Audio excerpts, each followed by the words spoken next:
You are watching Magic Box Entertainment.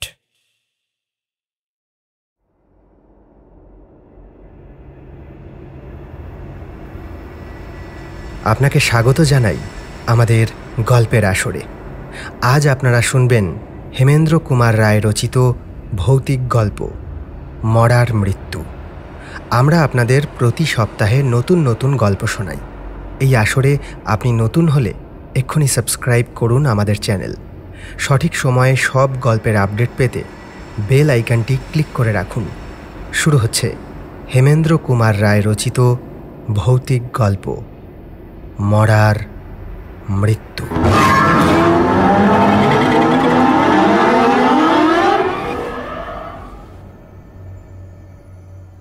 যে ঘটনার কথা বলবো সেটা কেউ বিশ্বাস করবেন কিনা জানি না। সত্যি কথা বলতে কি, এটা বিশ্বাস করবার মতো কথাও নয়। বিংশ শতাব্দীতে কলকাতা শহরে বসে এমন ঘটনার ধারণাও করা অসম্ভব। যদিও কলকাতার মেডিকেল কলেজের ছাত্র দিলীপ কুমার সেন এই ঘটনার আগাগোড়াই লিপিবদ্ধ করে রেখেছে এবং তার সাক্ষীরও অভাব নেই, তবু সমস্ত রহস্যই যে স্পষ্ট ও পরিষ্কার হয়েছে এমন কথা বলা যায় না। যেসব ঘটনা অলৌকিক, পার্থিব জগতে তাদের স্বাভাবিকতার যুক্তিসঙ্গত কারণ আবিষ্কার করা সহজ নয়। আমরাও সে চেষ্টা করব না। কেবল সোজা কথায় সমস্ত ব্যাপারটা আপনাদের কাছে বর্ণনা করব। যাদের বিশ্বাস করতে ইচ্ছা হবে না তাদের বিরুদ্ধেও আমার কিছু বলবার নেই। দিলীপ আজ 4 বছর কলকাতার মেডিকেল কলেজের ছাত্রজীবন যাপন করছে। সে নির্জনতা ভালোবাসত বলে টালিগঞ্জের এমন এক জায়গায় বাসা নিয়েছিল যেখানে লোকালয় কম, মাঠ ময়দান ও গাছপালাই বেশি। টালিগঞ্জ ট্রাম ডিপোর পিছন দিয়ে যে সুদীর্ঘ রাস্তাটি সোজা গড়িয়াহাটার দিকে অগ্রসর হয়ে গেছে, দিলীপের বাসাবাড়িটি ছিল তারই এক ধারে। তার পরবার ঘরে বসে চারদিকে তাকালে দেখা যায় কেবল সুনীল আকাশ, সবুজ মাঠ আর দূরে ও কাছে বন জঙ্গলের জীবন্ত ছবি। কোথাও কোনো গোলমাল নেই। মাঝে মাঝে কেবল দ্রুতগামী মোটরের কর্কশ চিৎকার আশেপাশের মৌনব্রত ভাঙবার অল্প স্বল্প চেষ্টা করে। কিন্তু বাসাবাড়িটিতে দিলীপ খালি একলাই থাকত না। একতলাটি ছিল দিলীপের এবং দোতলায় বাস করত ভৈরবচন্দ্র চৌধুরী নামে আরেকটি যুবক। তার সঙ্গে এখনও দিলীপের ভালো করে পরিচয় হয়নি, কারণ ভৈরব অল্পদিনই এ বাসায় এসে উঠেছে। একদিন সকালে কতগুলো মরার হাড় ও মোটা মোটা ডাক্তারি কেতাবের মাঝখানে বসে দিলীপ নিজের মনেই পড়াশোনা করছে। এই সময় তার 2 বন্ধু প্রতাপ ও অবনী এসে হাজির হলো। এদের দুজনের বাড়ি ছিল টালিগঞ্জেই এবং তারা প্রায়ই দিলীপের সঙ্গে গল্প করতে আসত। বই থেকে মুখ তুলে দিলীপ জিজ্ঞাসা করল, কে সকালবেলায় কি মনে করে? আমি এসেছি তোমার সাথে গল্প করতে, আর অবনী এসেছে তার হবু ভগ্নিপতির সাথে দেখা করতে। আমার বাড়িতে অবনীর হবু ভগ্নিপতি? তার মানে? আরে, তোমার বাসায় যে ভৈরবচন্দ্রের আবির্ভাব হয়েছে তার সঙ্গেই তো অবনীর বোনের বিয়ের কথা হচ্ছে যে। বটে, হ্যাঁ, তা তো আমি জানতুম না। ভৈরববাবু তাহলে একটি ভালো পাত্র, বিয়ের বাজারে তার দাম আছে। হ্যাঁ, ঘটক তো তাই বলছে, কিন্তু প্রতাপ তা স্বীকার করে না। কেন কেন? ভৈরবকে আমি কিছু কিছু চিনি বটে, তার নাম বা স্বভাব কোনো কিছুই মিষ্টি নয়। দেখো, ভৈরববাবুর কথা আমি কিছুই জানি না, কিন্তু তার সম্বন্ধে তোমার আপত্তির কারণটা কি শুনি। ভৈরব হচ্ছে কি একেবারে ভবঘুরে যাকে বলে। তার বয়স কিন্তু 30-এর বেশি নয়, কিন্তু এই বয়সেই সে মিশর, আরব, পারস্য, চীন, জাপান এইসব প্রভৃতি দেশ ঘুরে ফেলেছে। সে তো ভালো। তার দেশভ্রমণ কি দোষের বিষয় হলো? আহা, তা কেন হবে? কিন্তু লোকে নানান উদ্দেশ্যে দেশ ভ্রমণ করে, কিন্তু ভৈরব যে কিসের খোঁজে দেশে দেশে ঘুরে বেড়ায় তা শিবের বাবাও জানে না। তার দেশ ভ্রমণের উদ্দেশ্য অত্যন্ত সন্দেহজনক। সে যে দেশে গিয়েছে সেখান থেকে নানান সব জিনিস সংগ্রহ করে এনেছে। তার মতো এমন একজন একেলে ছেলের এইসব সেকেলে জিনিস সংগ্রহ করবার এত ঝোঁক, হ্যাঁ, এইসব রহস্য আমি পছন্দ করি না। তুমি দেখছি অকারণেই ভৈরববাবুর উপর খাপ্পা হয়েছ। ভৈরব বাবুর সেকেলে জিনিস সংগ্রহ করবার বাতিক থাকতে পারে, কিন্তু তার মধ্যে আমি তো কিছু অন্যায় দেখছি না। তাহলে তার স্বভাবের একটু পরিচয় দিই, শোনো। এই যে নন্দলাল, তুমি চেনো তো? হ্যাঁ, সেও তো মেডিকেল কলেজেই পড়ে। এই তো এই এই পরশুদিনই নন্দলালের সাথে ভৈরবের রীতিমতো ঠোকাঠুকি হয়ে গেছে। বটে বটে। কিরকম কিরকম? তোমার মনে আছে বোধহয়। এই তো পরশুদিন সকালে কিরকম বর্ষা নেমেছিল বলো তো? হ্যাঁ, সেই সময় টালিগঞ্জের খুব সরু একটা গলির ভিতর থেকে ভৈরব কোথায় যেন যাচ্ছিল। পথের ওদিক থেকে মাথায় একটা মস্ত বড় শাকসবজির ঝুড়ি নিয়ে এক বুড়ি আসছিল বাজারের পানে। এই বদমাইশ ভৈরবটা কি করলে জানো? হ্যাঁ, সেই বুড়ি বেচারিকে এমন ধাক্কা মেরে এগিয়ে গেল যে ঝুড়ি শুদ্ধ বুড়ি গিয়ে পড়লো পাশের এক খানার ভেতরে, একেবারে মুখ গুজরে। দৈবক্রমে নন্দলালও ঠিক সেই সময়ে সেখানে এসে পড়ল। ভৈরবের এমন নিষ্ঠুরতা দেখে নন্দলাল একেবারে ক্ষেপে গেল। সে তখনই ভৈরবকে রীতিমতো উত্তম মধ্যম দিতে কোনো কসুর করলে না। তারপর থেকেই ভৈরবের সাথে নন্দলালের কথা বন্ধ হয়েছে। এখন বলো দেখি, এরপরেও কি ভৈরবের উপর কারো শ্রদ্ধা থাকতে পারে? এই লোকের সঙ্গে অবনী দিতে চায় তার বোনের বিয়ে। আশ্চর্য। আরে আমি আর কি করব ভাই, বাবার ইচ্ছার বিরুদ্ধে আমি কি কথা বলবো? আমার কথা বলা উচিত কি? ভৈরব নাকি ধনীর ছেলে, তার উপর গ্র্যাজুয়েট। বাবার মতে এমন পাত্র নাকি হাতছাড়া করতে নেই। তাই আমি আজ ওই পাকা দেখার দিনটা স্থির করতে এসেছি। বেশ, তাহলে তুমি তাড়াতাড়ি ভৈরবচন্দ্রের চন্দ্রমুখ দর্শন করে এসোখন। ততক্ষণ আমি দিলীপের স্টোভটা জেলে একটু চা তৈরির চেষ্টা করি। তা মন্দ নয়। কিন্তু দেখো ভাই অবনী, বিয়ের পরে তোমার বোন সুখী হবেন কিনা জানি না, কিন্তু বিয়ের দিনে যেন আমরা লুচি মন্ডা থেকে বঞ্চিত না হই। চা পান করে প্রতাপ চলে গেলে পর দিলীপ আবার ভালো করে পড়ায় মন দেবার চেষ্টা করছে। এমন সময় হঠাৎ বিষম তোড়ে বৃষ্টি নামল। টালিগঞ্জের সেই নির্জন ও অন্ধকার মাঠের শূন্যতা বৃষ্টি ও ঝড়ের কোলাহলে পূর্ণ হয়ে উঠল। দিলীপ উঠে জানালাগুলো বন্ধ করে ঘরের দরজাটাও বন্ধ করতে যাচ্ছে, এমন সময় অবনী নিচে নেমে এসে ব্যস্ত হয়ে বলল, আরে আরে, দরজা বন্ধ করছো কি হে? এই বৃষ্টিতে আমি কোথায় যাবো বলো তো? কে তোমায় যেতে বলেছে? ঘরের ভেতরে এসো, ইজি চেয়ারে শুয়ে চুপ করে একটু গান শোনো বৃষ্টির, আর আমি নিজের মনে লেখাপড়া করি। এই এই বাদলায় রাখো তো লেখাপড়া। আরে এসো না, এসো, খানিকটা গল্প গুজব করা যাক। আজ যখন শনি অবতার তোমাদের আবির্ভাব হয়েছে, তখন আমার লেখাপড়া যে হবে না সেটা আগেই বুঝতে পেরেছিল। বেশ, তোমার ইচ্ছাই পূর্ণ হোক। বাইরে পড়তে লাগলো বৃষ্টি, আর ভেতরে চলতে লাগলো দুই বন্ধুর গল্প। 1 ঘন্টা পরেও বাইরের বৃষ্টি ও ভেতরের গল্প থামবার কোনো লক্ষণই দেখা গেল না। ঘরের ঘড়িতে টুংটুং করে যখন 11টা বেজে গেল, অবনীর তখন খেয়াল হলো যে আজ তাকে বাড়ি ফিরতে হবে। কিন্তু জানালার ওপরে তখনও ঝোড়ো হাওয়ার ধাক্কার সঙ্গে সঙ্গে বৃষ্টি পড়ার অশ্রান্ত শব্দ হচ্ছে। শোনো অবনী, তবু আজ বাড়ি ফেরার কথা ভুলেই যাও, বুঝলে? এখান থেকে বেরোলে তোমাকে সাঁতার কাটতে হবে। তাই সই, বাবা আমার অপেক্ষায় বসে আছেন সব কথা শোনবার জন্য। এই চললুম। সে এগিয়ে গিয়ে দরজা খুলল। সঙ্গে সঙ্গে সেই বৃষ্টি ও ঝড়ের শব্দের ভেতরেই বাইরে থেকে ভেসে এলো একটা ভীত আর্তচিৎকার। অবনী চমকে ফিরে দাঁড়ালো। দিলীপও লাফ মেরে উঠে দাঁড়িয়ে বিস্মিত কণ্ঠে বললে, হ্যাঁ, কে চিৎকার করলে? দুই বন্ধুই দরজার কাছে উৎকর্ণ হয়ে দাঁড়িয়ে রইল। আগেই বলেছি, দিলীপের বাসা যে জায়গায়, তার কাছে কোনো লোকালয় নেই। এই ঝড় জলে পথেও কোনো লোক থাকবার কথা নয়। এখানে কে চিৎকার করবে? অন্ধকারে পথে কেউ মোটর চাপা পড়লো নাকি? পাগল, পথ এখন জলের তলায়, সেখানে মোটর চালাবার শখ কারুর হবে না। আরে এই যে ভৈরব বাবুর গলা, তিনি তো ঘরে একলা আছেন। কি দেখে তিনি ভয় পেলেন? আরে সেটা জানতে হলে আমাদের উপরে যেতে হয়, চলো তো। তাহলে বরং আমি উপরে যাই, বুঝলে? তুমি এখানেই দাঁড়াও। ভৈরব বাবু তার ঘরে আবার বাইরের লোক আসা পছন্দ করেন না। পছন্দ করেন না কেন? তার ঘরের ওই সাজসজ্জা অদ্ভুত, মানে কি বলবো, বাইরের লোকরা সেসব দেখলে না কেবল অবাক হবেন না, ভয়ও পেতে পারে, আবার তাকে পাগলও ভাবতে পারে। বলেই অবনী দ্রুত বেগে সিঁড়ি দিয়ে উঠে গেল। দিলীপ সেইখানেই চুপ করে দাঁড়িয়ে বিস্মিত মনে অবনীর কথাগুলো ভাবতে ভাবতে শুনতে লাগলো ভৈরবের বদ্ধ কণ্ঠের অস্ফুট কাতরানি। তারপরই শোনা গেল উপর থেকে অবনীর ব্যস্ত কণ্ঠস্বর। দিলীপ, দিলীপ, শিগগিরই এসো, শিগগিরই উপরে এসো। ভৈরববাবু মরমর হয়েছেন। দিলীপ ৩-৪ লাফে দোতলার সিঁড়িগুলো পার হয়ে ভৈরবের ঘরের সম্মুখে গিয়ে দাঁড়ালো। খোলা দরজা দিয়ে উজ্জ্বল বিদ্যুৎ আলোকে ঘরের ভেতরটা স্পষ্ট রূপে তার চোখের সামনে ভেসে উঠল। ঘর দেখে সত্যি সত্যি তার চক্ষু স্থির হয়ে গেল। এমন দৃশ্য সে জীবনে আর কখনো দেখেনি।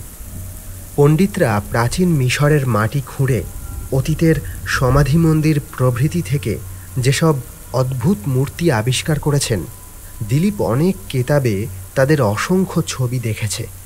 ঘরের দেওয়ালের সামনে দাঁড় করানো রয়েছে সেই রকম অনেকগুলো ছোট বড় কাঠের মূর্তি। মূর্তিগুলোর চেহারা মানুষের মতোই, কিন্তু তাদের কারুর মাথা ষাঁড়ের মতো, কারুর মাথা সারস পাখির মতো, কারুর বা বিড়াল কি পেঁচার মতো। এরাই ছিল প্রাচীন মিশরের দেবদেবী। ঘরের কড়িকাঠ থেকে ঝুলছে একটা কুমিরের মৃতদেহ। দিলীপ জানত কুমিরও ছিল প্রাচীন মিশরীয়দের কাছে দেবতা স্থানীয়।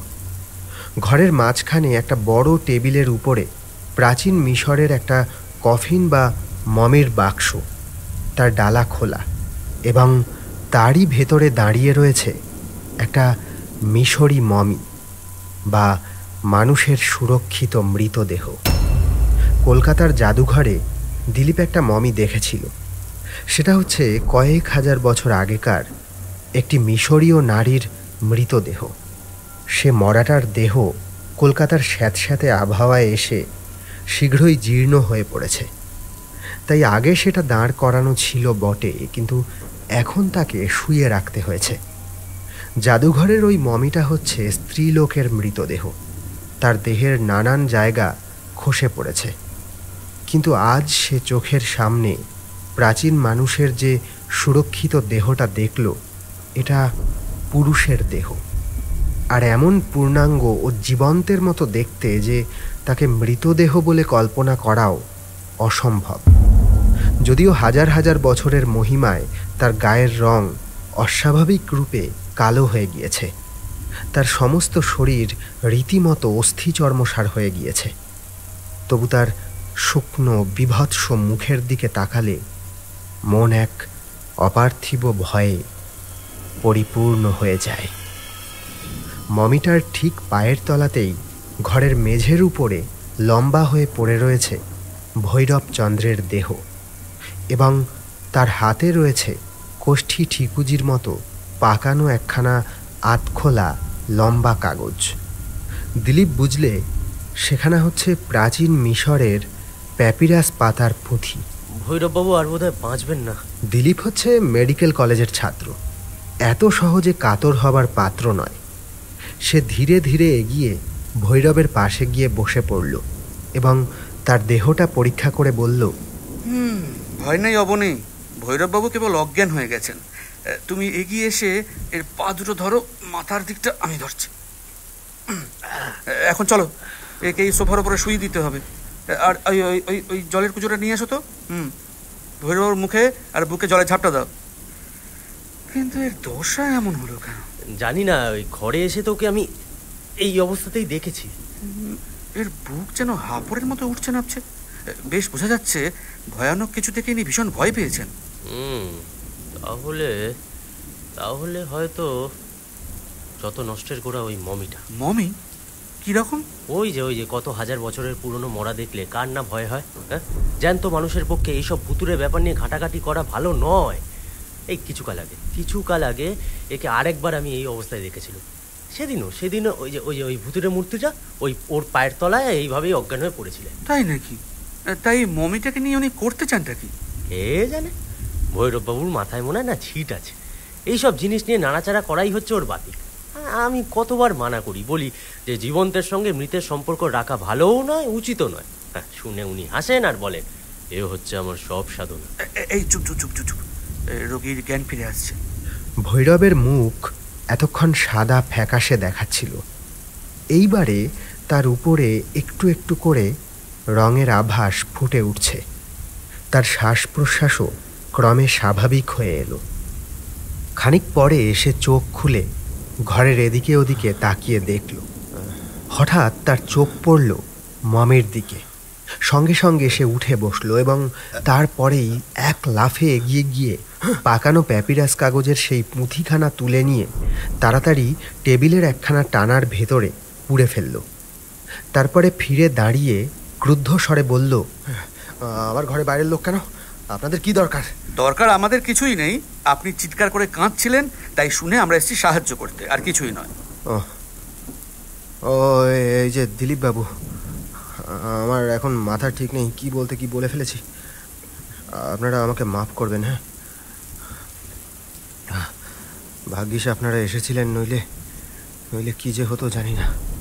ও আমি যে কি নির্বোধ, আমি কি নির্বোধ। বলতে বলতে আবার সোফার উপরে গিয়ে বসে পড়ে দুই হাতের ভেতরে মুখ ঢেকে ফেলল। অবনী ভৈরবের কাছে গিয়ে তার মাথার উপরে হাত রেখে বলল, ভৈরববাবু, আপনি আগুন নিয়ে খেলা করছেন। নিশুত রাতে মমি নিয়ে নাড়াচাড়া করা মানুষের উচিত নয়। কিসে কি হয় তা বলা যায় না। অবনীবাবু, আমি যা দেখেছি তা যদি আপনি দেখতেন তাহলে এতক্ষণে নিশ্চয়ই পাগল হয়ে যেতেন। কি দেখেছেন আপনি? না না, এমন কিছু নয়। আমি বলছি কি, দুপুর রাতে মমির সাথে থাকতে হলে অনেকেরই সাহসে কুলোবে না। দেখি আপনারা চলে যাচ্ছেন নাকি? না না, এখনই যাবেন না, আর একটু বসুন। ঘরের ভিতর কিসের গন্ধ এটা? দমটা যেন বন্ধ হয়ে আসছে।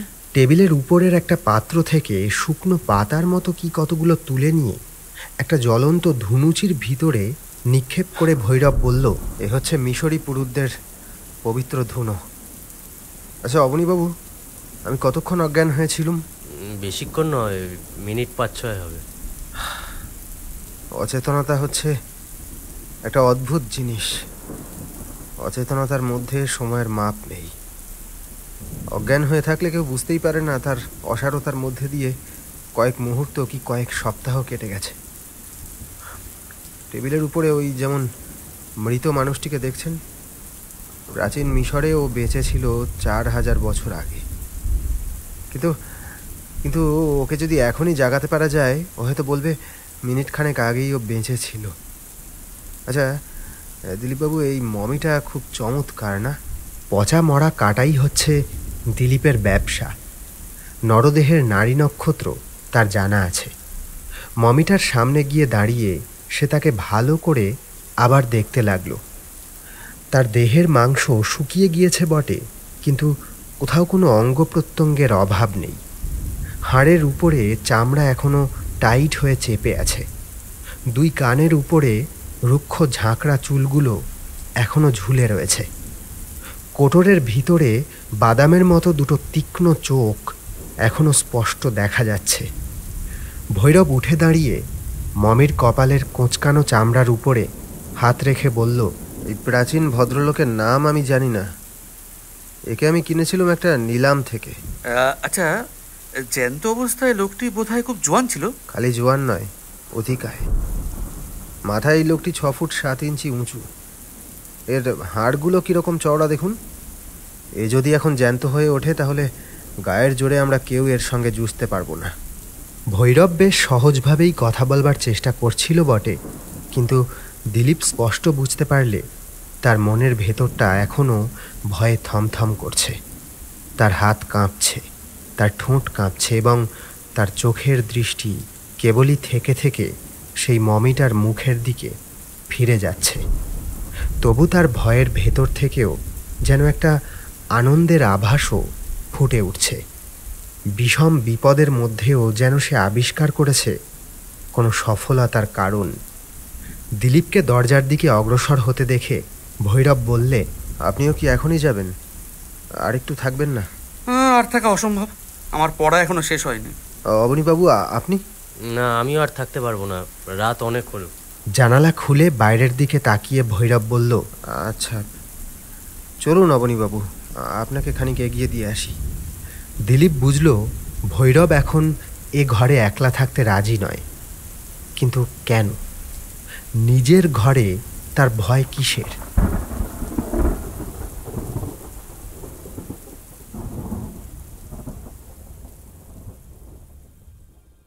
তারপর থেকেই দিলীপের সঙ্গে ভৈরব রীতিমতো মাখামাখি শুরু করে দিল। যদিও দিলীপবাবু খুব মিশুকে লোক ছিল না এবং ভৈরবের কর্কশ স্বভাব তার বিশেষ ভালো লাগতো না, তবু সাধারণ ভদ্রতার অনুরোধে ভৈরবের সঙ্গে তাকে অল্পবিস্তর মেলামেশা করতেই হলো। ভৈরব প্রায়ই তার কাছ থেকে নানা শ্রেণীর বই পড়বার জন্য নিয়ে যেত এবং সেও মাঝে মাঝে তার কাছ থেকে ভালো ভালো বই চেয়ে আনত। এইভাবে দিন কয়েক পরে পরিচয়ে কিঞ্চিত ঘনিষ্ঠ হলে দিলীপ বুঝলে যে নানা বিষয়েই ভৈরব হচ্ছে অসাধারণ পণ্ডিত। জ্ঞানে বিজ্ঞানে দিলীপ তার কাছে প্রায় শিশু। প্রাচীন মিশর সম্বন্ধে তার চেয়ে বিশেষজ্ঞ লোক বোধহয় সারা ভারতবর্ষে নেই। দিলীপ একদিন কৌতূহলী হয়ে জিজ্ঞাসা করল, আচ্ছা ভৈরববাবু, এই প্রাচীন মিশরীয়রা মরাকে মমি করে কবর দিত কেন? প্রাচীন মিশরের বিশ্বাস ছিল আত্মা অমর। পৃথিবীর মৃত্যুর পরে আর অনন্ত জীবন আরম্ভ হবার আগে দেহ ছেড়ে আত্মা কিছুকাল আলাদা হয়ে থাকে বটে, কিন্তু তারপর আবার পার্থিব দেহের ভিতরেই ফিরে আসে। আত্মা আর দেহের এই পুনর্মিলনের আগেই নশ্বর দেহ পাছে নষ্ট হয়ে যায়, সেই ভয়ে মিশরীরা নানা রকম রাসায়নিক প্রক্রিয়ার সাহায্যে দেহকে চিরস্থায়ী করে রাখবার চেষ্টা করত। তারা দেহকে কফিনে পুড়ে কেবল গোড় দিয়েই নিশ্চিন্ত হতো না। আত্মা যেদিন আবার দেহের ভিতরে ফিরে আসবে তখন তার জীবনযাত্রা নির্বাহের জন্য কবরের ভিতরে খাবার দাবার, কাপড় চোপড়, খাট, বিছানা, তৈজসপত্র প্রভৃতি যা কিছু দরকার সবই রেখে দিত। রাজারাজরা আর সম্ভ্রান্ত ব্যক্তিদের মৃত্যু হলে তাদের দাস দাসীদেরও দেহের সঙ্গে কবরে যেতে হতো, অর্থাৎ তাদের হত্যা করে দেহগুলো কবরে পাঠানো হতো, যাতে করে দেহের ভিতরে ফিরে এসে রাজার আত্মা কোনোভাবে কষ্ট না পায়। আচ্ছা ভৈরববাবু, আপনি কি এই বিশ্বাস সত্যি বলে মনে করেন? আমি কি সত্যি বলে ভাবি সেটা শুনে কি হবে, তবে প্রাচীন মিশরের পুরুতরা যে মমিকে বাঁচিয়ে তুলবার মন্ত্র জানত, এটা হয়তো মিথ্যা নয়। সে মন্ত্র এখন আর কেউ জানে না? প্রাচীন মিশরে যে অদ্ভুত মানুষরা বাস করত তাদের কেউ আর বেঁচে নেই। মমি রূপে নষ্ট হয়নি কেবল তাদের দেহগুলো। তবে পুরনো প্যাপিরাস পাতার গুটানো পুঁথিতে মরা জাগানো মন্ত্রতন্ত্র এখনও পাওয়া যেতে পারে, কিন্তু সেসব পুঁথি এখন অত্যন্ত দুর্লভ। আচ্ছা, আপনি প্রাচীন মিশরের ভাষা পড়তে পারেন, মানে জানেন? জানি। তাদের মরা জাগানো মন্ত্র আপনি কখনো পড়েছেন? আমি না, সে সৌভাগ্য আমার হয়নি। বলেই ভৈরব অন্য প্রসঙ্গ তুলল, কিন্তু সে প্রসঙ্গটাও হচ্ছে মমির প্রসঙ্গ। সে বলল, প্রাচীন মিশরের মানুষরা তাদের সভ্যতা আর অনেক গুপ্ত কথা নিয়ে পৃথিবী থেকে চিরকালের মতো লুপ্ত হয়ে গেছে বটে। মমিদের জ্যান্ত মানুষ করে তোলবার বিদ্যাও আর কেউ জানে না বটে, কিন্তু মিশরের পুরনো গোরস্থানের মধ্যে আজও যে দেহহীন আত্মারা জীবন্ত হয়ে আছে, মিশর সম্বন্ধে বিশেষজ্ঞ অনেক বিলেতি পণ্ডিত এই বৈজ্ঞানিক যুগেও সে সন্দেহ প্রকাশ না করে পারেন না। বিলেতি সংবাদপত্রেও প্রায়ই পড়া যায় কৌতূহলী সাহেব ভ্রমণকারীরা মিশর থেকে মমি কিনে বিলাতে নিয়ে গিয়ে নানান অলৌকিক কাণ্ড দেখেছেন, আশ্চর্য সব বিপদে পড়েছেন। কবর থেকে বার করে আনলে মমি যে অভিশাপ বহন করে আসে, এই কথা তো এখন চলতি বিলাতি প্রবাদের মতো হয়ে দাঁড়িয়েছে। যেসব বিখ্যাত সাহেব পণ্ডিত মাটি খুঁড়ে প্রাচীন মিশরের কবর ঘেঁটে তছনছ করেন, তাদের অনেকেই যে নানা দৈব দুর্ঘটনায় অপঘাতে মারা পড়েন, এ কথাও সবাই জানে। এইসব দেখে শুনে স্বীকার করতেই হয় যে আজ আমরা যাদের মমি দেখি তাদের আত্মা এখনও মরেনি। নিজেদের পার্থিব দেহকে এখনও তারা ভালোবাসে এবং সুযোগ পেলেই আবার সেই দেহে ফিরে আসতে চায়। আমরা হিন্দু, আমরাও প্রাচীন জাতি, আর আমরাও আত্মার অমরতায় বিশ্বাস করি। দেহের প্রতি মমতা থাকলে পাছে আত্মা পৃথিবী ছাড়তে না চায়। হয়তো সেই ভয়েই হিন্দুদের শাস্ত্র বিধান দিয়েছে আগুনে পুড়িয়ে মৃতদেহকে একেবারে ধ্বংস করে ফেলতে। সময়ে সময়ে দিলীপের মনে হতো ওর মধ্যে উন্মাদ রোগের পূর্ব লক্ষণ দেখা দিয়েছে। একদিন কথা বলতে বলতে হঠাৎ সে উচ্ছ্বসিত কণ্ঠে বলে উঠল, মঙ্গল আর অমঙ্গলকে নিজের অধিকারে আনতে পারা, ওফ, সে কি সৌভাগ্য! হ্যাঁ, স্বর্গের দেবতার নরকের দানবকে যদি হাতের মুঠোয় পাই তাহলে আমি পৃথিবী শাসন করতে পারি। আর একদিন সে বলল, অবনীর বোনকে আমি বিয়ে করব বটে, কিন্তু অবনী কোনো কর্মেরই নয়। অবশ্য মানুষ হিসেবে অবনী ভালো লোক, কিন্তু যার উচ্চাকাঙ্ক্ষা আছে সে তার যথার্থ বন্ধু হতে পারবে না। সে আমার বন্ধু হবার যোগ্য নয়। আজ কদিন থেকে তাকে আবার নতুন একটা রোগ ধরেছে।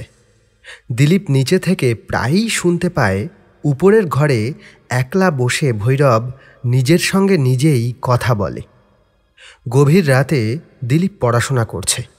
উপরের ঘরে বাইরের জনপ্রাণী নেই, অথচ চারদিকের নিস্তব্ধতার মধ্যে বেশ শোনা যায় ভৈরব খুব মৃদু স্বরে, প্রায় ফিসফিস করে আপন মনে কথা বলছে। তার এই অদ্ভুত অভ্যাসে বিরক্ত হয়ে দিলীপ একদিন বলল, ভৈরববাবু, নিজের সঙ্গে নিজেই গল্প করতে কি আপনার খুব ভালো লাগে? হ্যাঁ, আমি কি নিজের সঙ্গে গল্প করি? না না না, আপনি ভুল শুনেছেন। কিন্তু দিলীপ ভুল শোনেনি। শীঘ্রই সে প্রমাণ পাওয়া গেল। কেষ্ট হচ্ছে দিলীপের পুরনো চাকর। সে একদিন বলল, বাবু, একটা কথা জিজ্ঞেস করব? কি কথা? ওপরের ঘরের ওই বাবুটির কি মাথা খারাপ হয়ে গেছে? কেন বলতো? আমার তো তাই মনে হয়। ঘরে কেউ থাকে না, অথচ তিনি কথা বলেন কার সঙ্গে? সে কথায় তোমার দরকার কি কেষ্ট? দরকার নেই বটে, কিন্তু এটা কি আশ্চর্য নয়? এর চেয়েও আশ্চর্য কি জানেন? বাবুটি যখন নিজের ঘরের দরজায় চাবি বন্ধ করে বাড়ির বাইরে বেরিয়ে যান, তার ঘরের ভেতরে মেঝের উপরে ভারী ভারী পা ফেলে তখন কে বেরিয়ে বেড়ায়। বাবু, এসব ভালো কথা নয়। আমার না ভারী ভয় হয়। কি বাজে বকছো বলো তো কেষ্ট? না না, বাজে নয় বাবু, বাজে নয়। আমি নিজের কানে শুনেছি। কেবল ঘরের ভেতরে নয় বাবু, একদিন বাইরেও পায়ের শব্দ শুনতে পাই। একদিন কি হলো জানেন? একদিন উঠোনের কোণে আমার ঘরের সামনে বসে তামাক সানছি। তখন ওই সন্ধে উতরে গেছে, উঠোনের দিকটা অন্ধকার। বাসায় কেউ ছিল না বলে সদর দরজায় খিল দিয়ে রেখেছি। হঠাৎ শুনলুম সিঁড়ি দিয়ে কে নেমে আসছে। বাসায় কেউ নেই, তবু সিঁড়ি দিয়ে কে নামে? আমি শুধুলুম কে যায়, সাড়া পেলুম না। কিন্তু উঠোনের যেখানে অন্ধকার, সেখানে শুনলুম কার পায়ের শব্দ। তারপরে এই দুম করে সদরের খিল খুলে গেল, আর দরজা খুলে আবার বন্ধ হয়ে গেল। এই কি কাণ্ড বাবু! আরে কেষ্ট, ভৈরববাবু নিশ্চয়ই তোমার অজান্তে বাসায় ছিলেন, বেরিয়ে গিয়েছিলেন তিনি। তাহলে তিনি সাড়া দিলেন না কেন? আরে বাবা, সেটা তার খুশি। তাহলে আরেকটা কথা বলি শুনুন। ভৈরব বাবুর খাবার আসে রোজ হোটেল থেকে, জানেন তো? এতদিন দুবেলা একজনের জন্যই খাবার আসতো, কিন্তু হোটেলের চাকরের মুখে শুনলুম আজকাল রোজ রাত্রে খাবার আসে দুজনের জন্য। ভৈরববাবু একলা, কিন্তু তার ঘরে রাত্রে দুজনের খাবার যায় কেন? সে খাবার খায় কে? ভৈরববাবুই। হয়তো তার খিদে বেশি, একজনের খাবারে কুলোয় না। কিন্তু তার খিদে কি রাত্রেই বাড়ে? সকালে তো দুজনের খাবার আসে না। তার আগে তো তার এমন রাক্ষুসে খিদে ছিল না। হঠাৎ তার রাতেই খিদে বা বাড়লো কেন?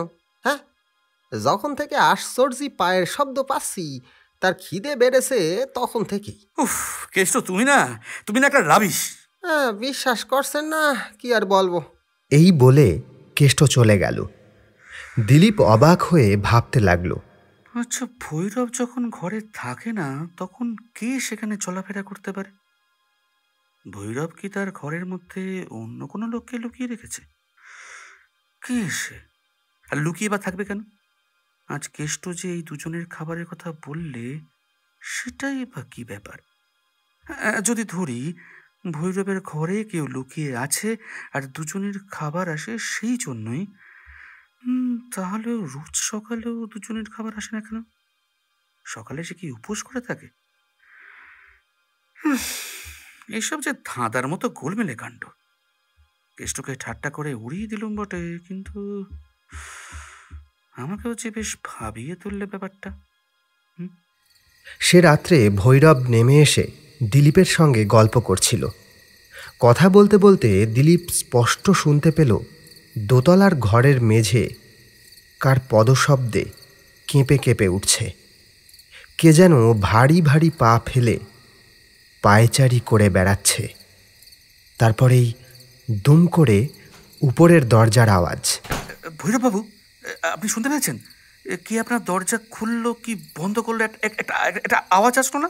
ভৈরব এক লাফে উঠে পড়ে একান্ত অসহায়ের মতো দাঁড়িয়ে রইল। তার মুখের ভাব দেখলে মনে হয় সে যেন ভয়ও পেয়েছে এবং দিলীপের কথা বিশ্বাস করতে পারছে না। ঘরের দরজা নিশ্চয়ই আমি তালা দিয়ে এসেছি। হ্যাঁ, সে বিষয়ে কোনো সন্দেহ নেই। দরজা খোলা তো অসম্ভব।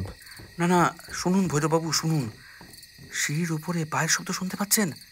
কে নিচে নেমে আসছে? ভৈরব বেগে বাইরে ছুটে গিয়ে দিলীপের দরজার পাল্লা দুখানা চেপে বন্ধ করে দিলে এবং দ্রুত পদে সশব্দে সিঁড়ি বেয়ে উপরে উঠতে লাগল। সিঁড়ির মাঝখানে উঠে তার পায়ের শব্দ হঠাৎ থেমে গেল এবং তারপরে শোনা গেল ফিসফিস করে কথার আওয়াজ। খানিক পরে আবার দোতলার ঘরের দরজা বন্ধ হওয়ার শব্দ। তারপর ভৈরব নিচে এসে ফের যখন দিলীপের ঘরে ঢুকল, তখন তার কপাল বেয়ে নেমে আসছে ঘামের দরদর ধারা। অবসন্নের মতো চেয়ারের উপরে বসে পড়ে ভৈরব হাঁপাতে হাঁপাতে বলল, না, সব ঠিক আছে। ওই হতচ্ছাড়া কুকুরটার কাণ্ড আর কি। সে দরজাটা খুলে ফেলেছিল। আমি তালা বন্ধ করতে ভুলে গিয়েছিলাম কি না। আপনার যে আবার একটা কুকুর আছে, এই খবর তো আমার জানা ছিল না। হ্যাঁ, সবে পুষেছি, তবে আবার তাড়িয়ে দেবো। জ্বালিয়ে মারল। আমিও কুকুর ভালোবাসি, বুঝলেন। একবার তাকে আনুন না, দেখি একটু। বেশ তো, তবে আজ নয়, আজ আমার একটা জরুরি কাজ আছে, এখনই বাইরে যেতে হবে। ভৈরব তাড়াতাড়ি বেরিয়ে এলো, কিন্তু দিলীপ নিচে বসেই শুনতে পেল জরুরি কাজে বাইরে না গিয়ে সে নিজের ঘরে বসেই ভেতর থেকে দরজার খিল বন্ধ করে দিল। দিলীপ মনে মনে খাপ্পা হয়ে উঠল। ভৈরব তাহলে পয়লা নম্বরের মিথ্যাবাদী। এমন কাঁচা মিথ্যা কথা বলল যে একটা শিশুকেও ফাঁকি দিতে পারবে না। ঘরে কুকুর আছে না ছাই আছে। সিঁড়ির উপরে এইমাত্র যে পায়ের শব্দ শোনা গেল, কোনো কুকুরের পায়ের আওয়াজই সেরকম হতে পারে না। দস্তুর মতো মানুষের পায়ের আওয়াজ। কেষ্ট তো ঠিক কথাই বলেছে, কিন্তু কে তার ঘরে লুকিয়ে আছে? কেন লুকিয়ে আছে? সে কি খুনে? চোর? পুলিশের ভয়ে এখানে এসে গা ঢাকা দিয়েছে? তাই কি ভৈরব মিথ্যে বলল? কিন্তু যে লোক পলাতক আসামিকে নিজের ঘরে লুকিয়ে রাখে, তার সঙ্গে তো আর কোনো সম্পর্ক রাখাই উচিত নয়। শেষটা কি সেও পুলিশ মামলায় জড়িয়ে পড়বে? মনে মনে ভৈরবকে বয়কট করবার প্রতিজ্ঞা করে দিলীপ অ্যানাটমির একখানা মস্ত বই টেনে নিয়ে পড়তে বসল। কিন্তু খানিক পরেই আবার পড়ায় বাধা পড়ল। পায়ের শব্দে মুখ তুলে দেখে ঘরের মধ্যে প্রতাপের আবির্ভাব হয়েছে। তার পাশে বসে পড়ে প্রতাপ বলল, দিলীপ, তুমি একটা আস্ত গ্রন্থকিট, বুঝলে। হ্যাঁ, দিনরাত খালি পড়া পড়া আর পড়া। এদিকে পরশু যে আমাদের এলিয়ট শিল্ড খেলা, সে কথা কি তোমার মনে নেই নাকি? তা টিমে কি আমি আছি?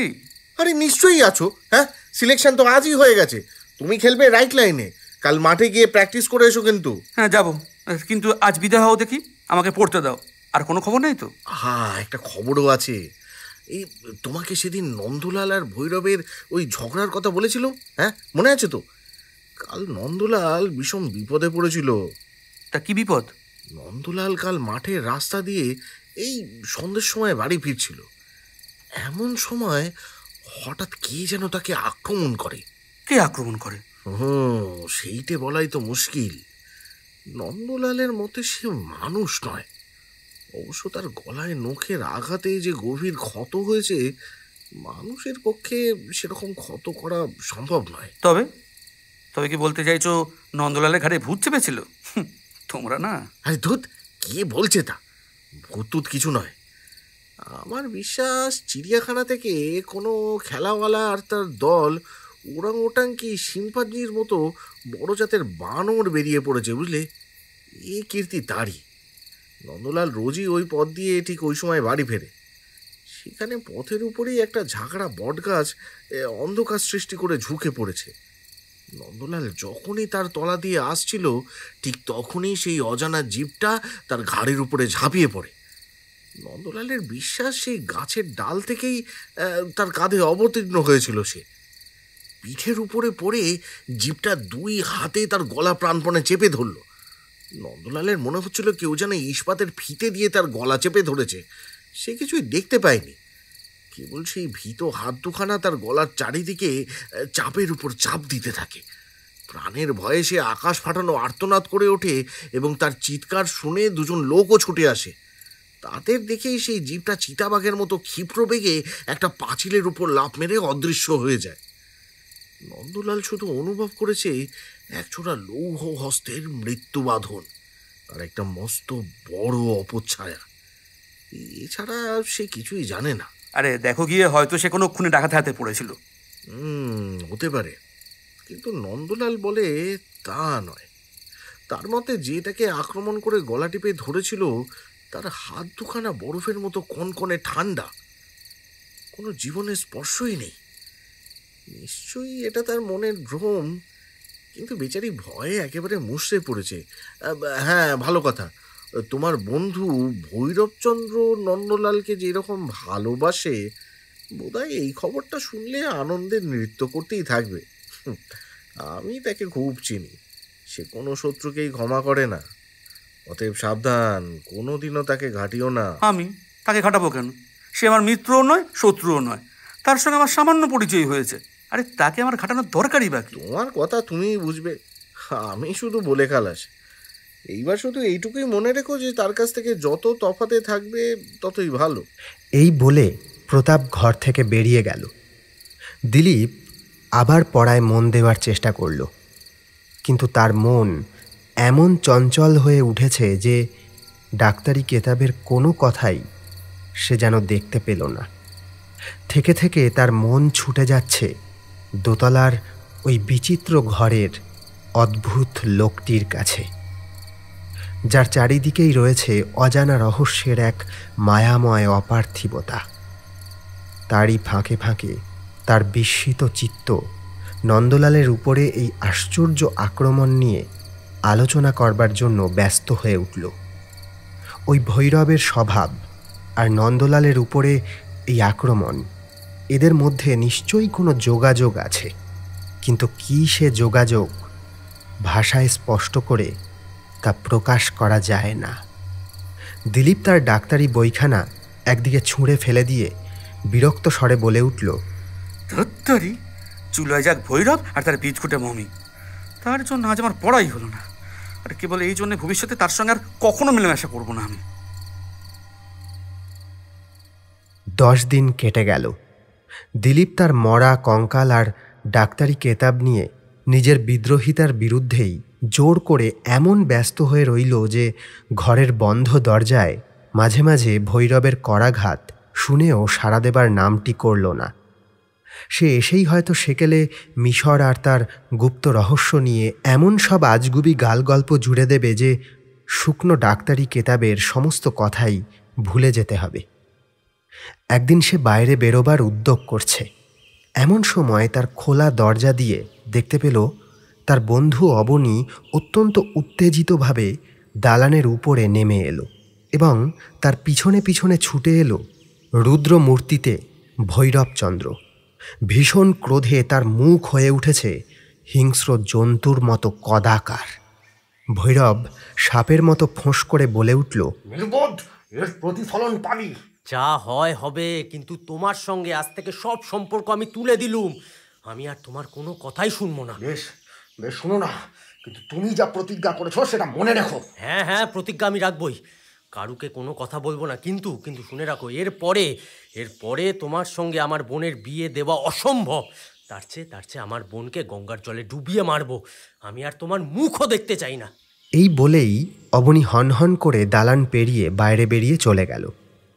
দিলীপ ঘরের ভেতর থেকে সব দেখলে, সব শুনলে, কিন্তু বাইরে বেরিয়ে ওদের গোলমালে যোগ দিতে তার ইচ্ছা হলো না। ভৈরবের সঙ্গে কোনো কারণে অবনীর ঝগড়া হয়েছে এবং সে তার বোনের সঙ্গে ভৈরবের বিয়ের সম্পর্ক ভেঙে দিল। দিলীপ এটুকু বেশ বুঝতে পারল। তারপর সে জামাকাপড় পরে বেরিয়ে পড়ল এবং বাইরে গিয়েও এই কথাই তার বারংবার মনে হতে লাগলো ভৈরবের সঙ্গে অবনীর এমন ঝগড়া হলো কেন? পরদিনের কথা। সেদিন ছিল ইলিয়ট শিল্ডের ফাইনাল। গড়ের মাঠে মোহনবাগান গ্রাউন্ডে নানান কলেজের ছাত্ররা এসে গগনভেদী কোলাহলে উচ্ছ্বসিত হয়ে উঠেছে।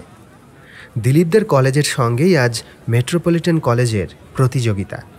খেলার আগেই দুই পক্ষের পৃষ্ঠপোষকদের মধ্যে রীতিমতো একটা বাগযুদ্ধ হয়ে গেল। চলচ্চিত্রে সেই দৃশ্যটি গ্রহণ করলে দর্শকরা চমৎকার একটি কৌতুকনাট্যের রস উপভোগ করতে পারে। খেলার শেষে দিলীপ যখন ইউনিফর্ম ছেড়ে বাড়িমুখ হয়েছে, কোথা থেকে হঠাৎ অবনী এসে তার সঙ্গ নিল। ভাই দিলীপ, সেদিনকার ব্যাপার কতকটা তুমিও দেখেছ, শুনেছ, কিন্তু সেদিন আমার এত রাগ হয়েছিল যে যে তোমার সঙ্গে কথা না কয়েই চলে এসেছিল। সেজন্য কিছু মনে করো না। আমার তো কিছু মনে করার কারণও দেখি না। বেশ, কিন্তু আমার একটা কথা তুমি রাখো। ভৈরব যে বাসায় থাকে সেখানে কোনো ভদ্রলোকের থাকা উচিত নয়। ও বাসা ছেড়ে দাও। আজব তো, কেন বলো দেখি? অবনী প্রথমে কোনো জবাব দিল না। দিলীপের সঙ্গে নীরবে খানিকক্ষণ এগিয়ে এলো। তারপর বলল, কেন কেন যে তোমাকে আমি বাসা ছাড়তে বলছি, আমার পক্ষে তার কারণ বলা অসম্ভব। কেননা ভৈরবের কাছে আমি প্রতিজ্ঞা করেছি যে কারুর কাছে কোনো কথাই আমি বলবো না। কিন্তু এইটুকু আমার বলা উচিত যে ভৈরবের কাছে ভদ্র বা অভদ্র কোনো মানুষেরই থাকা নিরাপদ নয়। যে কোনো মুহূর্তে তুমি বিপদে পড়তে পারো, সাংঘাতিক বিপদ। অবনী, তোমার কথা আমি কিছুই বুঝতে পারছি না। বিপদ? তুমি কিসের বিপদ বলছো অবনী? স্পষ্ট করে তোমাকে আমি কিছুই বলতে পারবো না, কিন্তু ও বাসা তুমি ছেড়ে দাও। কেন? আরে কেন তো বলো। ভৈরব হচ্ছে এক অমানসিক মানুষ, এছাড়া আর তার কোনো বর্ণনা হয় না। সেই যে সেদিন অজ্ঞান হয়ে গেছিল, তারপর থেকেই আমার মনে কেমন একটা সন্দেহ হয়। কাল আমি তাকে চেপে ধরেছিলাম। দিলীপ তখন দায়ে পড়ে আমাকে যেসব কথা বলল, শুনে আমার মাথার চুল খাড়া হয়ে উঠল। তার উপর ভৈরব বলল কি না আমাকে তার দলভুক্ত হয়ে সাহায্য করতে। ভাগ্যে যথাসময়ে আমি ভৈরবের আসল চরিত্রটা টের পেয়েছিলাম। তার সঙ্গে আমার বোনের বিয়ে হয়ে গেলে কি সর্বনাশটাই না হয়ে যেত। ভগবান রক্ষা করেছেন। অবনী, হয় তুমি বেশি কথা বলছো, নয় বলছো খুব কম। আমি কিছু বলবো না বলেই ভৈরবের কাছে প্রতিজ্ঞা করেছি। আরে বাবা, তুমি যদি জানতে পারো কেউ তার প্রতিবেশীর ঘরে আগুন লাগিয়ে দিতে চায়, তাহলে অঙ্গীকার করেছো বলে কি সে কথা প্রকাশ করবে না? ভৈরবকে আমি ভয় করব কেন? কারণ সে হিংস্র পশুর মতো ভয়ঙ্কর। দেখো, হয়তো সে এখনো তোমার কোনো অনিষ্ট করেনি, কিন্তু সাপ কখনো কামড়ায়নি বলে কে সাপের গর্তের পাশে বাস করতে চায়? উফ অবনী, তুমি ভাবছো ভৈরবের গুপ্ত কথা আমি জানি না। এটা তোমার ভুল। তুমি তো এই কথাই আমার কাছে প্রকাশ করতে চাও না যে ভৈরবের ঘরে আরেক ব্যক্তি বাস করছে। তুমি তাহলে সব জানো? তার জানি না। ভৈরব কোন ফেরারি আসামিকে তার ঘরে লুকিয়ে রেখেছে, কি এই তো? আমি কিছু বলতে পারবো না। ভৈরব আমার মুখ বন্ধ করে রেখেছে। আমি আর কিছু শুনতেও চাই না। তবে এটা জেনে রাখো, তুমি ভৈরবকে খারাপ লোক বলেই বাসা ছেড়ে আমি পালাবো না। আর কেনই বা পালাবো? ও বাসা আমার খুব পছন্দসই। অবনীকে পিছনে রেখে দিলীপ ট্রাম লাইনের দিকে অগ্রসর হল। তার সেই যুক্তিহীন ভয় দেখে দিলীপ মনে মনে কৌতুক অনুভব করল। মানুষ হিসেবে ভৈরব অমানুষিক হবে কেন? বড়জোর তার স্বভাবটা মিষ্ট নয়। হয়তো তার কোনো অস্বাভাবিক বাতিক আছে। এমন বাতিক কত লোকেরই তো থাকতে পারে। মানুষের প্রকৃতি হরেক রকম বলেই তো এই পৃথিবী এমন বিচিত্র। হয়তো ভৈরব তার ঘরের মধ্যে কোনো খুনি আসামিকে আশ্রয় দিয়েছে, কিন্তু সেজন্য বাইরের লোক অকারণে মাথা ঘামিয়ে ভয় পাবে কেন? টালিগঞ্জের এমন খাসা বাসা কি ছাড়া যায়? কলকাতায় থেকেও সে কলকাতার বাইরে আছে। জনতার আর ট্রাম, বাস, ট্যাক্সির হট্টগোল নেই। হাজার পাখির কোরাস শুনে তার ঘুম ভাঙে। চারিদিকে তাকালেই দেখা যায় মাঠের পর মাঠ ভরে সবুজ রঙের স্রোত বইছে এবং তার উপরে ঝরে পড়ছে নীলাকাশের আলোর ঝর্ণা। ও বাসা ছাড়া হবে না। দিলীপের এক বন্ধু ছিল মণিলাল। সে বয়সে কিছু ছোট হলেও তার সঙ্গে দিলীপের খুব বনিবনাও ছিল। মণিলাল ধনীর ছেলে এবং দিলীপের মতো সেও নির্জনতার ভক্ত। কলেজের পড়া সাঙ্গ করেও সংসারে ঢোকেনি। নিজের প্রকাণ্ড লাইব্রেরি ও ফুলের বাগান নিয়েই দিন কাটিয়ে দিত মনের খুশিতে। দিলীপের বাসা ছাড়িয়ে আরও মাইল দেড়েক এগিয়ে গেলেই তার বাগান ঘেরা সুন্দর বাড়িখানা দেখতে পাওয়া যায়। জায়গাটি অনেকটা পল্লী গ্রামের মতো। সপ্তাহে বার দুয়েক দিলীপ তার এই বন্ধুটির সঙ্গে আলাপ করতে যেত। অবনীর সঙ্গে তার শেষ দেখা হবার পরদিন সন্ধ্যা ৮টার সময়ে দিলীপ ঘর থেকে বেরুল তার বন্ধু মণিলালের সঙ্গে সাক্ষাৎ করতে। বেরুবার সময়ে টেবিলের দিকে চোখ পড়াতে দেখল তার উপরে পড়ে রয়েছে ভৈরবের কাছ থেকে চেয়ে আনা একখানি দামি বৈজ্ঞানিক বই।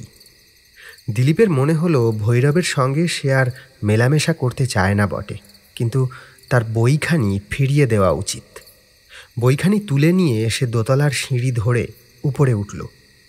ভৈরবের দরজার সামনে গিয়ে তার নাম ধরে দুবার ডাকল, সাড়া পেল না।